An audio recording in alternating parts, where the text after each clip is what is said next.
जय गुरु जी संगत जी। वीडियो को लाइक कीजिए, चैनल को सब्सक्राइब कीजिए और बेल आइकन को प्रेस कर दीजिए ताकि आपको लेटेस्ट वीडियो की जानकारी अच्छे से मिल सके। लेकिन संगत जी, आशीर्वाद देने में कभी गुरु जी पीछे नहीं हटते थे, सबको दिल से आशीर्वाद देते थे। संगत जी, बाद में यूपी का डीजीपी रहा और मैं यूपी का रहने वाला हूँ, तो मैं यूपी के मैक्सिमम लोगों को जानते ही था। और एक बार क्या हुआ कि दरबार में कुछ 4-5 IAS ऑफिसर आए थे, जिनमें से काफी सारे लोग जो थे वो भ्रष्ट थे, जिनकी करप्शन की जांच हो चुकी है और जिनका पेपर में स्टे भी आया हुआ है। और गुरुजी ने उन्हें भी आशीर्वाद दिया। और जब वो चले गए तो संगत जी, मैंने गुरुजी से पूछा, मैं बहुत निराश था। मैंने गुरुजी को कहा कि गुरुजी, इन लोगों ने इतने गलत काम किए हैं, लोगों के लाखों करोड़ों रुपए खा लिए हैं, फिर भी आप इन्हें आशीर्वाद दे रहे हैं। पहले तो मुझे बहुत अजीब लगा, लेकिन गुरुजी महाराज ने मुझे समझाया कि देखो, मेरे पास तो जो आएगा हम तो उसी को आशीर्वाद देंगे। गुरुजी ने मुझे समझाया कि जिस प्रकार से बारिश होती है, तो ऐसा तो नहीं कि वो अच्छे किसान के खेत में ही गिरेगा, बुरे किसान के खेत में नहीं गिरेगा, सब पे बराबर पानी गिरता है। सूरज अपनी रोशनी को बराबर सबको देता है, किसी के साथ भेदभाव नहीं करता। तो गुरुजी ने कहा कि जो ईश्वर का आशीर्वाद होता है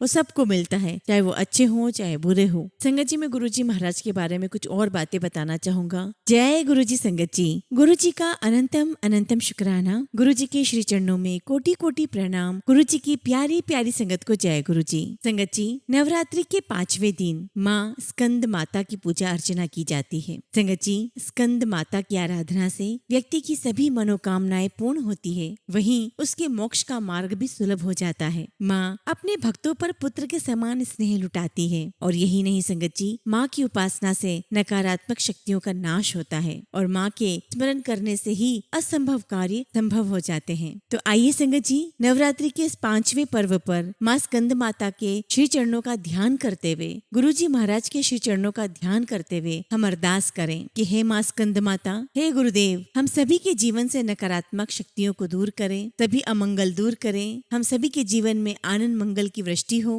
और हम सभी को सुख सौभाग्य की प्राप्ति हो। हे स्कंद माता, हे जगत पिता गुरु जी महाराज, आप दोनों से हम सभी यही अरदास करते हैं कि इस जन्म ही नहीं, अगले हर जन्म हमें आपका आशीर्वाद प्राप्त हो, आपकी श्री चरणों में हमें स्थान प्राप्त हो, आपकी अनुकंपा हम पर, हमारे पूरे परिवार पर बरसती रहे। जय माँ स्कंद माता, जय गुरु जी। और संगत जी, इसी अरदास के साथ हम आज का सत्संग शुरू करते हैं। संगत जी, आज हम जिनका सत्संग सुनने जा रहे हैं वो गुरु जी की प्यारी और पुरानी संगत है। और संगत जी, गुरु जी महाराज की उनके जीवन में बड़ी कृपा रही है, उनके बेटों पर, उनकी बहू पर और खुद संगत के ऊपर भी। संगत के एक्सपीरियंस बहुत प्यारे हैं और संगत ने अपने एक्सपीरियंस हमारे साथ शेयर किए हैं, जो आप सत्संग में सुनेंगे उससे आपको बहुत कुछ सीखने को मिलेगा, बहुत सारी गलत फहमियां दूर होंगी और आपको पता चलेगा संगत के सत्संग से कि गुरु जी महाराज का आशीर्वाद प्राप्त करने के लिए हमें क्या करना है और क्या नहीं करना है। संगत जी, सत्संग अंत तक सुने, पूरा सुने, पूरे भक्ति भाव के साथ सुने और निश्चित रूप से संगत जी, आपको इस सत्संग के माध्यम से बहुत सारी गलत फहमियां दूर होंगी, बहुत सारे सवालों के जवाब प्राप्त होंगे और गुरु जी का आशीर्वाद तो मिलेगा ही। इसलिए संगत जी, सत्संग अंत तक सुने, पूरा सुने, पूरे भाव के साथ सुने।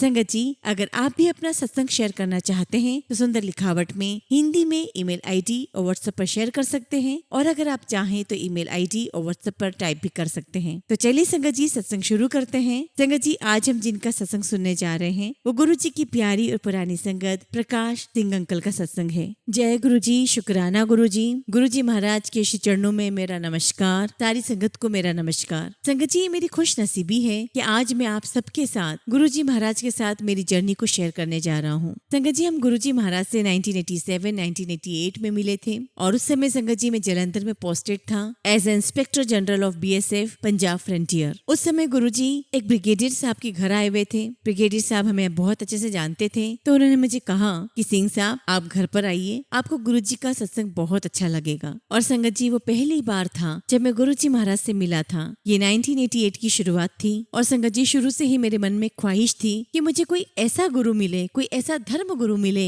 जो मेरी लाइफ की दिशा निर्देश बदल दे, मुझे सही रास्ते पर चलाए और जो मुझे सही रास्ते पर चलने के लिए हमेशा प्रेरित कर सके, हमेशा से मुझे एक ऐसे ही गुरु की तलाश थी। गुरुजी से मिलने से पहले बहुत सारे लोग मेरे संपर्क में आए, लेकिन संगत जी उनसे कुछ मेरा कनेक्शन बन नहीं पाया। और जब मैं गुरुजी महाराज से मिला तो संगत जी मैं ये कह सकता हूँ कि मेरी तलाश यहीं आकर के खत्म हुई। मुझे मेरे गुरु मिल चुके थे। गुरुजी उन दिनों मॉडल टाउन में रहते थे और पास में ही मेरा बीएसएफ का ऑफिस था। और उस समय संगत जी कोई समय का बंधन नहीं था। जब मर्जी हमारी होती हम गुरुजी महाराज के पास चले जाया करते थे। और उस समय ज्यादा संगत भी नहीं होती थी, करीब 5 संगत ही बैठी होती थी। और संगत जी हम गुरुजी महाराज के पास दरबार में जाते थे और गुरुजी हम सबसे बहुत प्यार से मिलते थे। वहाँ बातें होती थी और गुरुजी महाराज हमें हमेशा लंगर खाने के लिए बोला करते थे। और संगत जी कई बार गुरुजी हमारे जलंधर वाले घर में भी आए हैं और तब बड़े इनफॉर्मल रहते थे गुरुजी, और वो अपना मेनू बता दिया करते थे कि उन्हें क्या क्या खाना है और मेरी आंटी उनके हिसाब से लंगर तैयार कर देती थी। संगत जी 4 साल तो मैं जलंधर में रहा। उसके बाद मेरी पोस्टिंग असम में हो गई और अलग अलग जगह पोस्टिंग होती चली गई, जिसकी वजह से संगत जी मेरा गुरुजी महाराज के साथ संपर्क थोड़ा कम हो गया, लगभग न के बराबर रह गया। और संगत जी जब तक मैं पंजाब में रहा मेरे साथ कुछ ऐसी घटनाएं घटी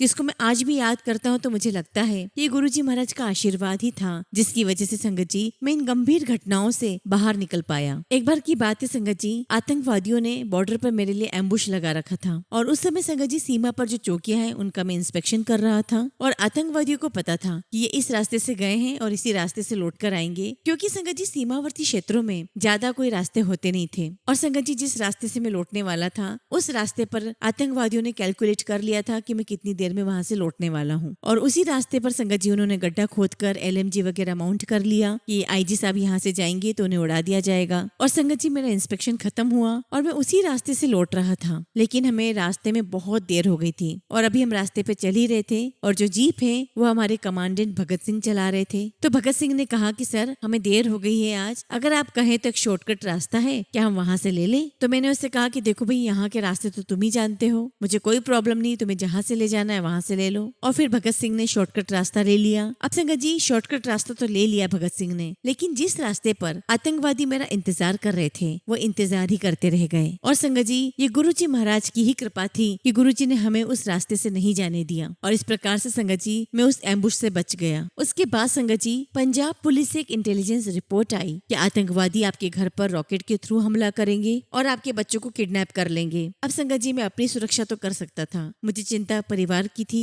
बच्चों की थी। उस समय संगत जी मेरा एक बेटा राजस्थान की धौलपुर में था और दूसरा बेटा संगत जी बेंगलोर था। और संगत जी जो धौलपुर वाला बेटा था संगत जी वो तो खैर IPS आ गया था, इसलिए मुझे उसकी इतनी चिंता नहीं थी क्योंकि वो तो अपनी सुरक्षा कर लेगा। मुझे सबसे ज्यादा चिंता अपने दूसरे बेटे की थी जो बेंगलोर में था। और उसके बाद संगत जी कमिश्नर ऑफ बेंगलोर पुलिस के साथ मैंने संपर्क किया और मैंने उनसे कहा कि ऐसा खतरा है और अगर मेरे बेटे पे कोई खतरा हो तो आप उसे बचा लीजिएगा। और एक बार ऐसा हुआ भी संगत जी, कुछ सरदार लोग उसके घर के आसपास मंडरा रहे थे, उसने कंट्रोल रूम पर फोन किया और सब कुछ सॉर्ट आउट हो गया। और इस प्रकार संगत जी गुरुजी महाराज ने मेरे बच्चों की भी सुरक्षा की और मेरे घर पर जो रॉकेट से अटैक होने वाला था संगत जी वो नहीं हो पाया, क्योंकि BSF एक अपने आप पे बहुत अच्छी सुरक्षा इंतजाम करती है। और इस प्रकार से संगत जी गुरुजी महाराज ने हर पल मेरी रक्षा की और मैं जहाँ भी रहा गुरुजी महाराज हर पल मेरे साथ थे। और संगत जी जब मैं घूम फिर कर दिल्ली आया डायरेक्टर जनरल ऑफ BSF होकर, और गुरुजी ने किसी से कहलवाया कि DG को कहो मुझसे आकर के मिले। और उन दिनों गुरुजी महाराज एम्पायर स्टेट में बैठा करते थे। मैं गुरुजी महाराज के पास गया, उनसे मुलाकात की, उनसे आशीर्वाद लिया। और जब मैं रिटायर हो गया संगत जी तो बस गुरुजी महाराज के पास तो फिर आना जाना लगा ही रहा। और उन दिनों एम्पायर स्टेट में जगह थोड़ी कम थी तो गुरुजी ने सबके दिन बांध दिए थे कि कौन कब आएगा। और उन दिनों हम लोग गुरुजी महाराज के यहाँ 2 दिन जाया करते थे और कभी कभी अगर गुरुजी ने कह दिया कि कल आ जाओ संगत में, संगत जी 3 दिन भी हो जाया करते थे।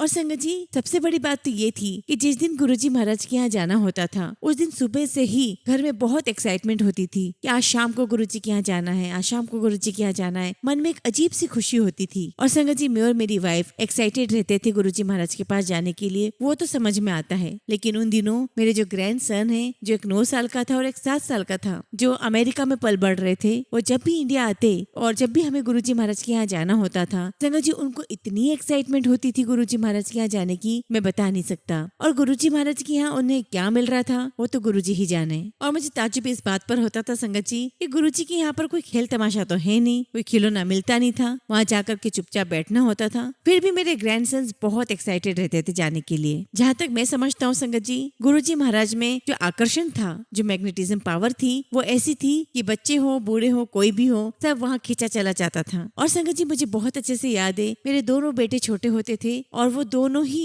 चाय की सेवा में बड़ी मुस्तैदी से काम करते थे। और संगत जी उससे भी ज्यादा फुर्ती वो तब दिखाते थे जब संगत चाय पी लिया करती थी और उनके कप उठाने की बारी आती थी। तो आई मीन टू से संगत जी कि उस समय बहुत अच्छा माहौल था और हम बहुत खुशी खुशी गुरुजी महाराज के दरबार में जाया करते थे। और संगत जी उन दिनों गुरुजी महाराज के दरबार में इतना प्रसाद बढ़ता था कि आनंद ही आ जाता था। और संगत जी साधारण हालत में देखा जाए तो इतना खाना ओवर ईटिंग कहलाता है, लेकिन गुरुजी महाराज का प्रसाद न जाने कहाँ डाइजेस्ट हो जाता था। कभी जलेबी आ रही है तो कभी लड्डू आ रहे हैं, तो कभी बर्फी आ रही है, तो कभी हलवा आ रहा है। और संगत जी प्रसाद भी ऐसा नहीं कि थोड़ा सा मिलता था, गुरुजी बहुत सारा प्रसाद दिया करते थे। गुरुजी महाराज अपना पूरा हाथ खोलकर मुट्ठा भर के प्रसाद लेते थे और संगत के हाथ में देते जाते थे। संगत जी आजकल मैं देख रहा हूँ कि जो नई संगत जुड़ रही है गुरुजी से, उन्हें गलत गलत भ्रांतियों के साथ उन्हें मिसगाइड किया जा रहा है। मैं भी कई बार बड़े मंदिर जाता हूँ और वहाँ पे अपने कुछ रेगुलेशंस काम कर रहे हैं कि इधर से जाना है उधर से जाना, जो कि बहुत जरूरी भी है। लेकिन जो बीच बीच में सेवादार हमें बोलते रहते हैं, अरे ऐसा मत करो वैसा मत करो, गुरुजी नाराज हो जाएंगे, गुरुजी को ये पसंद नहीं था, गुरुजी को वो पसंद नहीं था, गुरुजी बुरा मान जाएंगे, ये मत करिए वो मत करिए। मैं आपको बता दूं संगत जी, गुरुजी महाराज बहुत ही सरल प्रकृति के आदमी थे,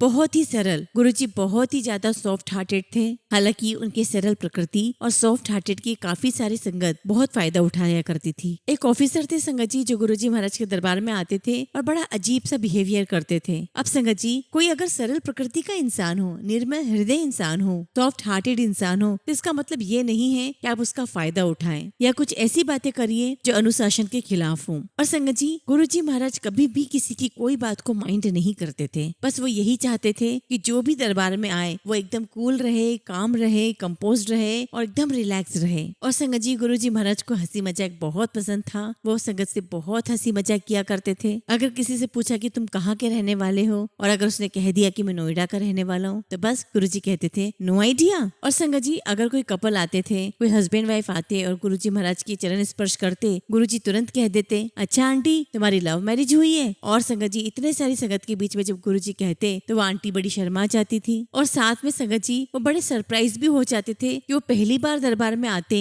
और गुरुजी महाराज उनको ये तुरंत बोलते थे कि आपकी लव मैरिज हुई है। उन्हें समझ में ही नहीं आता कि गुरुजी महाराज को सब कैसे पता है। कहने का मतलब ये है संगत जी कि गुरुजी महाराज सबको बहुत रिलैक्स रखते थे, हंसी मजाक करते थे ताकि सभी लोग खुश रहें। और संगत जी जब भी दरबार में बड़ा फंक्शन होता, नया साल का समय होता, तो गुरुजी बहुत खुश होते थे, सबको बोला करते थे चलो उठो डांस करो, तभी डांस करो। और संगत जी मुझे डांस करना नहीं आता था, मैं नहीं खड़ा होता था, तब भी गुरुजी मुझे बोलते थे खड़े हो डांस करो। और संगत जी मैं भी अपने हाथ पैर इधर उधर फेंकता और डांस कर देता था। और संगत जी इंडिविजुअल परफॉर्मेंसेस भी हुआ करती थी। कुछ लड़कियां थी जो बहुत अच्छा डांस करना जानती थी, तो गुरुजी उनसे बोला करते थे डांस करने के लिए। और संगत जी गुरुजी महाराज के दरबार का एटमॉस्फेयर बहुत शांति वाला था, बहुत अच्छा लगता था। और हम बहुत देर तक गुरुजी महाराज के दरबार में बैठते थे। और जब भी जाने का समय आता तो संगत जी हम अपनी नजरें गुरुजी महाराज से छुपाया करते थे कि कभी आई कांटेक्ट हो गया तो गुरुजी घर जाने के लिए बोल देंगे। क्योंकि संगत जी हमें ऐसा लगता था कि चाहे जितनी भी देर हो जाए, यहाँ जो आनंद मिलता है वैसा आनंद कहीं और मिल ही नहीं सकता।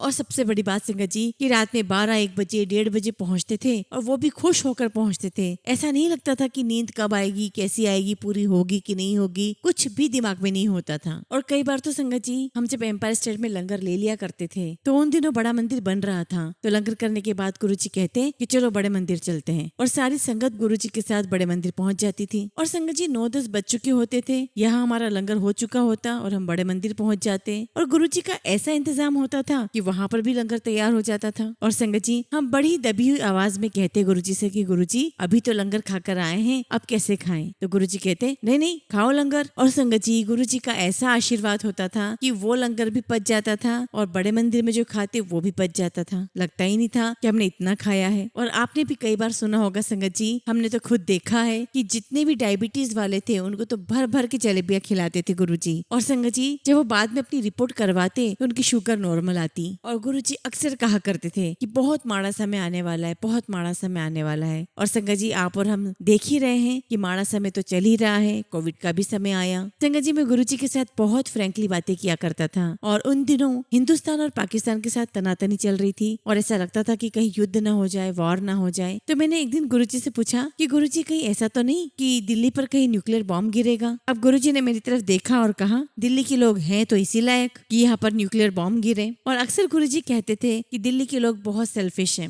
ये बात उनके दिल में रहती थी, लेकिन संगत जी आशीर्वाद देने में कभी गुरुजी पीछे नहीं हटते थे, सबको दिल से आशीर्वाद देते थे। संगत जी बाद में यूपी का डीजीपी रहा और मैं यूपी का रहने वाला हूँ, तो मैं यूपी के मैक्सिमम लोगों को जानता ही था। और एक बार क्या हुआ कि दरबार में कुछ 4-5 IAS ऑफिसर आए थे, जिनमें से काफी सारे लोग जो थे वो भ्रष्ट थे, जिनकी करप्शन की जांच हो चुकी है और जिनका पेपर में स्टे भी आया हुआ है। और गुरुजी ने उन्हें भी आशीर्वाद दिया। और जब वो चले गए तो संगत जी मैंने गुरुजी से पूछा, मैं बहुत निराश था। मैंने गुरुजी को कहा कि गुरुजी इन लोगों ने इतने गलत काम किए हैं, लोगों के लाखों करोड़ों रुपए खा लिए हैं, फिर भी आप इन्हें आशीर्वाद दे रहे हैं। पहले तो मुझे बहुत अजीब लगा, लेकिन गुरुजी महाराज ने मुझे समझाया कि देखो मेरे पास तो जो आएगा हम तो उसी को आशीर्वाद देंगे। गुरुजी ने मुझे समझाया कि जिस प्रकार से बारिश होती है तो ऐसा तो नहीं कि वो अच्छे किसान के खेत में ही गिरेगा, बुरे किसान के खेत में नहीं गिरेगा, सब पे बराबर पानी गिरता है। सूरज अपनी रोशनी को बराबर सबको देता है, किसी के साथ भेदभाव नहीं करता। तो गुरुजी ने कहा कि जो ईश्वर का आशीर्वाद होता है वो सबको मिलता है, चाहे वो अच्छे हो चाहे बुरे हो। संगत जी मैं गुरुजी महाराज के बारे में कुछ और बातें बताना चाहूंगा। आप गुरुजी के प्रति श्रद्धा रखते हैं, भक्ति रखते हैं, ये बहुत अच्छी बात है। आपकी गुरुजी के प्रति श्रद्धा और भक्ति रहेगी तो आपकी बहुत सारी समस्याओं का निराकरण, उनका सोल्यूशन होता रहेगा। लेकिन संगत जी आप गुरुजी महाराज के पास इस उद्देश्य के साथ मत जाइए, उस सोच के साथ मत जाइए कि मैं गुरुजी के पास जाऊंगा तो मेरा उद्धार हो जाएगा, कुछ चमत्कार हो जाएगा। कभी भी चमत्कार के लिए मत जाइए, हमेशा आशीर्वाद के लिए जाइए। क्योंकि संगत जी एक दिव्य आत्मा के पास आप जा रहे हैं तो निश्चित रूप से संगत जी आपको आशीर्वाद मिलेगा। और संगत जी दिव्य आत्मा जो होती है उनके आशीर्वाद से सारे काम अपने आप बन जाते हैं। लेकिन संगत जी आप उनसे कुछ मांगिए मत। लोग बहुत बचकानी हरकत करते हैं। बस गुरुजी महाराज के पास जाइए, उनसे आशीर्वाद मांगिए, आपका सब काम अपने आप हो जाएगा। कभी उनसे ये मत कहिए कि मेरा बिजनेस बढ़ा दो, मेरी बीमारी ठीक कर दो, मेरा ये कर दो, मेरा वो कर दो, मेरी तरक्की करवा दो। कभी भी गुरुजी महाराज के साथ स्वार्थ की बातें मत करिए। क्योंकि संगत जी एक महापुरुष का, एक दिव्य आत्मा का आशीर्वाद ही बहुत बड़ी बात होती है। एक बार की बात है संगत जी, मुझे घुटनों का प्रॉब्लम हुआ और करीब ये 10-15 साल पुरानी बात होगी। मैं ऑर्थोपेडिक के पास गया, उसने मुझे देखा और उसने मुझे कहा कि देखिए आप नीचे मत बैठिएगा। अब संगत जी मैं तो सत्संग में जाया करता था और नीचे ही बैठना होता है सत्संग में। और संगत जी मैं गुरुजी के दरबार गया, उस दिन भी मैं जमीन पर बैठा, लेकिन मैंने गुरुजी को बताया कि गुरुजी ऐसा ऐसा मुझे कहा है, मुझे मना किया है जमीन पर बैठने के लिए। और संगत जी गुरुजी ने मेरी बात सुन ली, सिर्फ सुनी, मुझे कहा कुछ भी नहीं। और बस संगत जी मुझे गुरुजी का आशीर्वाद मिल गया और आज संगत जी इतने साल हो गए हैं मुझे वो घुटनों की समस्या कभी नहीं आई। और गुरुजी के आशीर्वाद से मैं नीचे बैठता हूँ, उठता हूँ, मेरा घुटना मेरा साथ दे रहा है, कहीं कोई प्रॉब्लम नहीं है। और संगत जी ये गुरुजी महाराज का तरीका था अपना आशीर्वाद देने का। और एक तरीका और था गुरुजी का आशीर्वाद देने का, वो ये था कि गुरुजी महाराज अपने शरीर को, अपने पैरों को, अपने हाथों को छूने दिया करते थे। और संगत जी जब हम दरबार में बैठे होते थे तो गुरुजी महाराज किसी न किसी को उठाकर बोलते कि चलो मेरे पैर दबा दो, मेरे हाथ दबा दो। और कभी कभी किसी महिला को भी कहते थे कि मेरे हाथ दबा दो, मेरे पैर दबा दो, मेरा सिर दबा दो। और पीछे लोगों में कानाफूसी भी होती थी कि देखो ये औरतों से पैर दबवाते हैं, सिर दबवाते हैं। और संगत जी गुरुजी तो जानी जान है, उन्हें सब पता होता था कि क्या बातें हो रही है, क्या सोच रहे हैं लोग। और ऐसा नहीं है संगत जी कि गुरुजी इसलिए बुलाते थे पैर दबाने के लिए कि उन्हें कोई तकलीफ हो रही हो या उन्हें कोई मालिश करवानी हो। गुरुजी अगर आपको अपना पैर दबाने के लिए बुला रहे हैं, हाथ दबाने के लिए बुला रहे हैं, तो ये मानकर चलो कि गुरुजी महाराज आपको अपना बदन छूने की प्रिविलेज दे रहे हैं। और जितनी देर तक आप उनके बदन को स्पर्श करेंगे उतनी देर तक गुरुजी की एनर्जी आपके अंदर ट्रांसमिट होती रहेगी। और संगत जी मैंने कभी किसी के पैर नहीं दबाए थे, तो जब गुरुजी ने मुझे अपने पैर दबाने के लिए बुलाया तो मुझे थोड़ा अजीब लगा। और संगत जी मेरी पत्नी मुझे देखकर हंसती रही कि अच्छा आज इनको पैर दबाने पड़ रहे हैं, इन्होंने आज तक तो किसी के पैर दबाए नहीं है। और संगत जी उनके पैर दबाने के बाद हमारे हाथों में जो खुशबू आती थी उसको मैं बयान नहीं कर सकता। क्योंकि संगत जी गुरुजी की शरीर की एक अपनी खुशबू थी, उनके शरीर से महक आती थी। और आज भी संगत जी वो खुशबू जब आती है तो मैं समझ जाता हूँ कि गुरुजी महाराज का आशीर्वाद मेरे साथ है। और संगत जी गुरुजी महाराज की उस महक को मैं कहीं भी मिस नहीं कर सकता। मैं जान जाता हूँ, मैं पहचान लेता हूँ गुरुजी की महक को। और जब गुरुजी के पैर दबाने या हाथ दबाने के बाद मेरे हाथों में खुशबू आ जाती थी तो मैं पूरी कोशिश करता था संगत जी कि जोर से सांस के साथ खींच लूं और उस खुशबू को अपने अंदर समा लूं। और संगत जी मैं अपने घर में सभी सदस्यों को सुंघाता था, अपने पोतों को, अपने बच्चों को, अपनी वाइफ को। और संगत जी उन्हें भी वो खुशबू आती और वो अपने आप को बहुत ब्लेस्ड फील करते। और संगत जी अगर गुरुजी महाराज ने ये कह दिया कि जाओ कल्याण किता,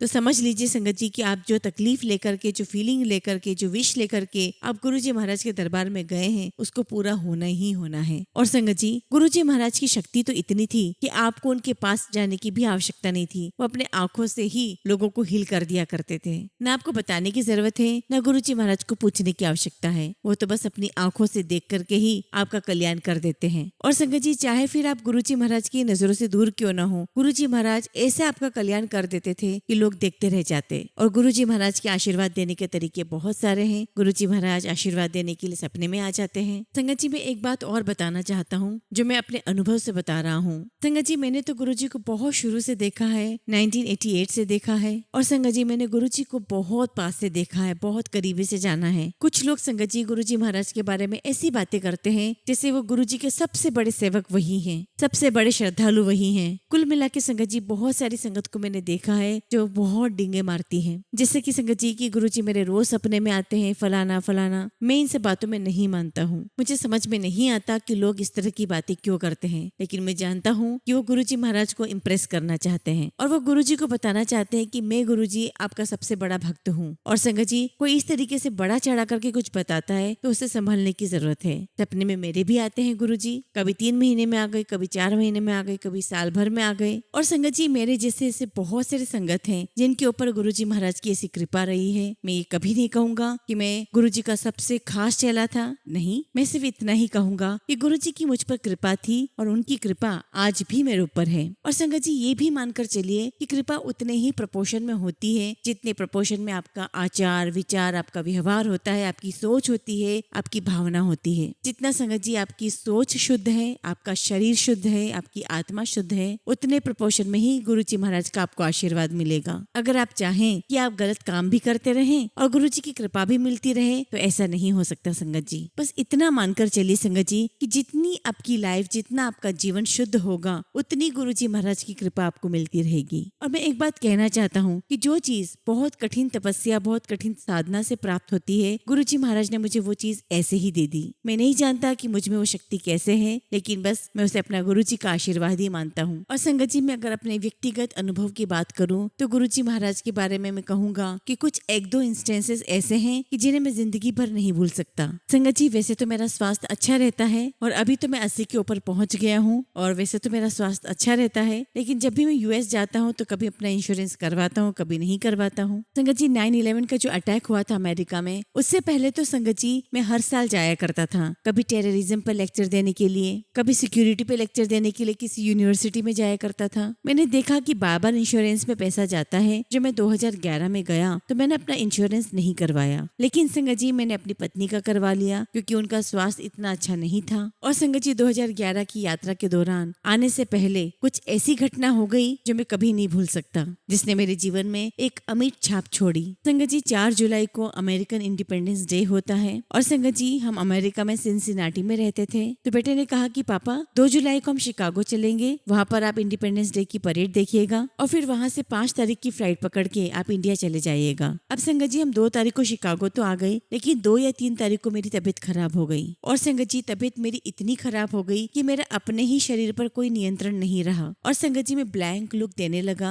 मेरे बेटे को लगा कि मैं पहचान भी नहीं रहा हूँ और संगत जी मेरी बोली, मेरी स्पीच भी कुछ लड़खड़ाने लगी। अब संगत जी फैमिली वाले सब घबरा गए और फटाफट मुझे शिकागो के हॉस्पिटल में एडमिट कराया गया। और संगत जी मेरी तबीयत बिगड़ती ही चली जा रही थी और डॉक्टर भी परेशान थे कि ये हो क्या गया। और संगत जी मुझे 3 अलग अलग स्पेशलिस्ट डॉक्टर्स ने देखा और उन्होंने मुझे बताया कि मुझे वायरल इंसेफेलाइटिस हुआ है, यानी दिमागी बुखार। और संगत जी डॉक्टर्स के मुताबिक इंसेफेलाइटिस 50% लोगों में ठीक होती है और 50% लोगों में ठीक नहीं होती है। और जब ये बीमारी ठीक नहीं होती है तो जो व्यक्ति होता है वो परमानेंट कोई ना कोई डिसेबिलिटीज लेकर जाता है। अब संगत जी मेरा पूरा परिवार चिंतित था, मेरे सारे टेस्ट हो गए, मेरी तबीयत ठीक ही नहीं हो रही थी और संगत जी उन 2-3 दिनों की मेरी मेमोरी भी लॉस हो गई थी। यहाँ तक कि संगत जी मैं अपने फैमिली मेंबर्स को, अपनी पत्नी को, अपने बच्चों को नहीं पहचान पा रहा था। मैं एकदम स्वस्थ था और एकदम से बीमार हो गया। और संगत जी बहुत बड़ी बात थी, मेरा 2-3 दिन तक इलाज चलता रहा वहाँ पर। अब संगत जी बीमारी तो एक बहाना था, लेकिन था कुछ और। फिर संगत जी वहाँ तो लोग यही समझ रहे थे कि मैं बीमार हो गया हूँ और संगत जी सुबह शाम मेरे टेस्ट होते थे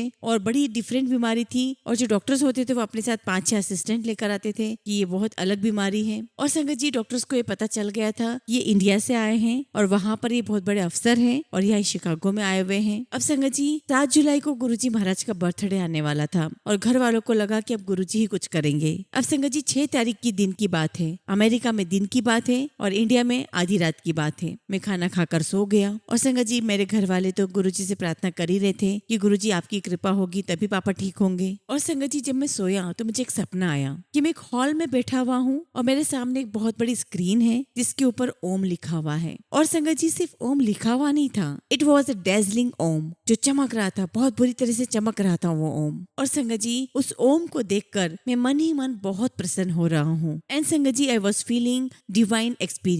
संगत जी ऐसी खुशी मिल रही थी जिसे मैं शायद शब्दों में बयान न कर सकूं। और संगत जी वो सपना देखकर जैसे ही मैं उठता हूँ तो पता चला कि मैं बिल्कुल ठीक हो गया हूँ, मैं बिल्कुल नॉर्मल बिहेव कर रहा हूँ। बेटे ने देखा कि मैं नॉर्मल बिहेव कर रहा हूँ तो उसने मुझसे कुछ टेस्ट करने के लिए 3-4 क्वेश्चन पूछे। क्योंकि संगत जी मैं टेररिज्म पे लेक्चर दिया करता था तो बेटे ने पूछ लिया कि अच्छा पापा बताओ कि सबसे बड़ा टेररिस्ट कौन था। तो मैंने कहा कि ओसामा बिन लादेन। तो बेटे को लगा कि पापा तो बिल्कुल नॉर्मल बात कर रहे हैं। फिर उसने मुझसे पूछा कि अच्छा बताइए कि उसे किसने मारा। तो मैंने बोला कि अरे उसे नेवी सील्स ने मारा। But why you are asking me this questions. तो बेटा कहने लगा कि नहीं नहीं पापा मैं ऐसे ही पूछ रहा हूँ क्योंकि आपकी तबीयत बहुत खराब हो गई थी। तो मैंने कहा कि अरे मुझे तो इंडिया जाना था। तो बेटे ने कहा कि पापा वो तो आपकी फ्लाइट मिस हो गई है, आज 6 तारीख है, आपको 5 को जाना था। और संगत जी मैंने अपने आजू बाजू देखा कि मैं तो हॉस्पिटल में हूँ और धीरे धीरे समझ में आने लगा कि मेरे साथ कुछ गलत हुआ था लेकिन मैं अब नॉर्मल हूँ। और संगत जी जब शाम को डॉक्टर्स आए तो मैंने कहा कि डॉक्टर मैं घर जाना चाहता हूँ। और मैंने डॉक्टर से 5 मिनट तक बात करी तो उन्होंने देखा कि मैं बिल्कुल नॉर्मल बात कर रहा हूँ और उन्हें लगा कि मैं बहुत सिंसियरली बहुत रिस्पॉन्सिबली बात कर रहा हूँ। And sangat ji all the doctors are very amazed कि सुबह तक इनको हो क्या गया था और आज बिल्कुल ठीक है। और संगत जी वहाँ मौजूद किसी एक डॉक्टर के मुंह से निकला कि your element is mystery and your recovery is miracle. और जो कुछ भी था वो गुरुजी महाराज का आशीर्वाद था।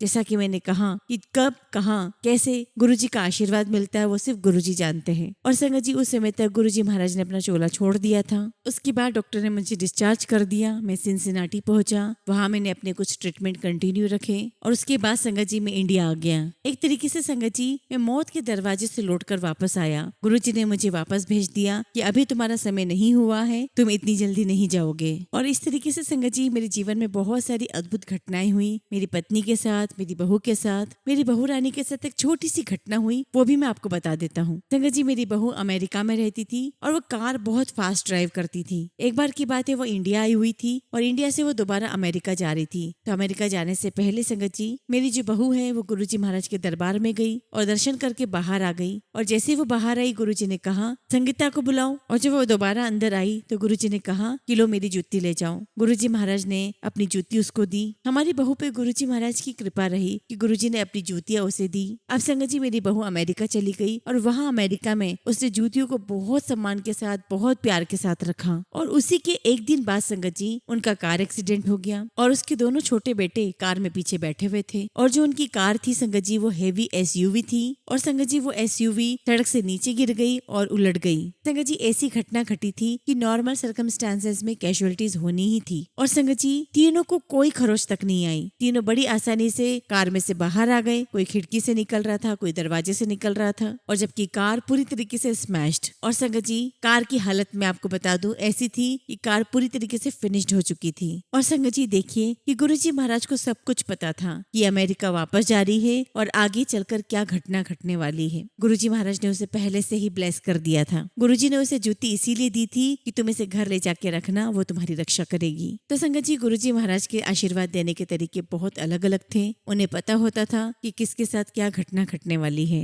उस संकट से उस घटना से बचाने के लिए क्या उपाय करना है वो खुद गुरुजी महाराज कर दिया करते थे। इसे आपको बताने की कोई आवश्यकता नहीं पड़ती थी। संगत जी वैसे तो बहुत सारे सत्संग है लेकिन फिर भी आखिरी में मैं इतना ही कहूंगा कि गुरुजी से सिर्फ अपने लिए आशीर्वाद मांगे, उनसे आशीर्वाद मांगे कि हम सही रास्ते पर चलें, सही मार्ग पर चलें, भगवान शंकर की पूजा करते रहे। गुरुजी खुद भगवान शंकर की पूजा करते थे। और संगत जी अगर आपका मन शुद्ध रहेगा, आपका विचार शुद्ध रहेगा, आपके आचरण शुद्ध रहेंगे तो आप ये मानकर चलिए कि गुरुजी महाराज की कृपा, उनका आशीर्वाद आपके साथ हमेशा रहेगा और उनका आशीर्वाद आपको अपने आप मिलता रहेगा। उसके लिए आपको भीख नहीं मांगनी पड़ेगी और बल्कि ऐसी गुरु कृपा होगी जो मैंने कहा ना संगत जी कि हठ योग से या बड़ी साधना से, बड़े तप से भी नहीं मिलती है। और गुरु कृपा बहुत बड़ी चीज है। गुरुजी की कृपा से जीवन बड़ा आसान हो जाता है, सरल हो जाता है। जो मुश्किलें और लोगों को परेशान करती है वही मुश्किलें आपके जीवन में हल हो जाती है। और ये भी नहीं सोचना चाहिए कि प्रकाश सिंह जी तो